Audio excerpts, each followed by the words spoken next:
ஆண்டவராக இயேசு கிறிஸ்துவின் நாமத்தினால இந்த மார்னிங் ஹை நிகழ்ச்சிக்கு உங்களை அன்போடு கூட நான் வாழ்த்தி வரவேற்கிறேன். இன்றைக்கும் உங்களுக்காக ஒரு வசனத்தை நான் வாசிக்கிறேன். லூக்கா 8ஆம் அதிகாரம் 48வது வசனம். அவர் அவளை பார்த்து, மகளே திடன்கொள், உன் விசுவாசம் உன்னை ரட்சித்தது, சமாதானத்தோடே போய் என்றார்.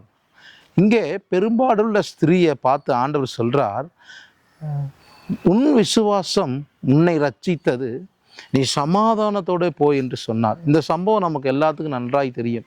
அவள் 12 வருஷம் பெரும்பாடுள்ள ஸ்திரீயாய் தன் ஆஸ்திகளை வைத்தியர்களுக்கு செலவழித்தும் ஒருவனாலும் சொஸ்தமாக்கப்பட முடியாத ஒரு ஸ்திரீ, இயேசுவை நம்பி இயேசுவை விசுவாசத்தி அவருடைய வஸ்திரத்தின் ஓரத்தை தொட்டாலே எனக்கு சுகம் கிடைக்கும் தன் இருதயத்தில் சொல்லி கொண்டு வந்து இயேசுவினுடைய வஸ்திரத்தின் ஓரத்தை தொட்டால் வசனம் சொல்லுகிறது, உடனே அவருடைய வஸ்திரத்திலிருந்து வல்லமை புறப்பட்டு அவளை குணமாக்கினது.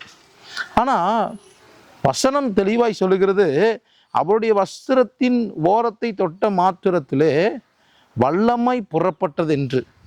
ஆனால் ஏசப்பா இந்த ஸ்திரீயை பார்த்து என்ன சொல்கிறாருன்னா, மகளே உன் விசுவாசம் உன்னை ரட்சித்தது அப்படிங்கிறார்.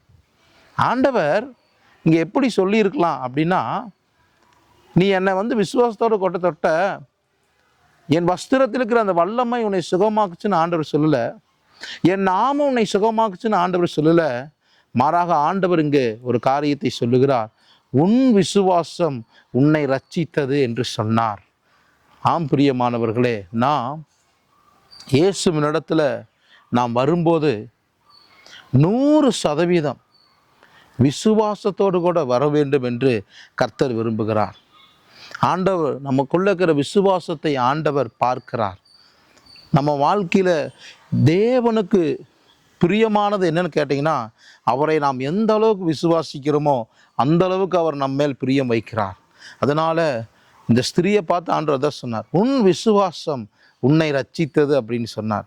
என் வஸ்திரத்தில் இருக்கிற வல்லம் அல்ல, என் நாம் அல்ல, நீ விசுவாசத்தோடு கூட என்னை தொட்டையல்ல, அந்த விசுவாசம் உன்னை ரட்சித்தது அப்படிங்கிறார். அதனால் இன்றைக்கு உங்களுக்கு அநேக காரியங்களில் ரட்சிப்பு தேவைப்படலாம். ஒருவேளை இந்த கடல்லேருந்து எனக்கு ஒரு ரட்சிப்பு வேணும், இந்த வியாதியிலேருந்து எனக்கு ஒரு ரட்சிப்பு வேணும், இந்த பிரச்சனையிலேருந்து எனக்கு ஒரு ரட்சிப்பு வேணும் அப்படின்னு நீங்கள் காத்திருக்கிறீங்களா அப்படின்னா, நீங்கள் இந்த பெரும்பாடுள்ள ஸ்திரியை போல விசுவாசத்தோடு கூட நீங்கள் இயேசுவின் இடத்துல வாங்க. அவர் உங்கள் விசுவாசத்தை பார்த்து உங்களை ரட்சித்து உங்களுக்கு ஒரு சமாதானத்தோடு கூட உங்களை கர்த்தர் திரும்பி போக பண்ணுவார். அதனால் நாம் இயேசுவின் இடத்துல விசுவாசமாக இருக்க வேண்டும் என்று கர்த்தர் விரும்புகிறார். உன் விசுவாசம் உன்னை ரட்சித்தது. ஆமென். God bless you.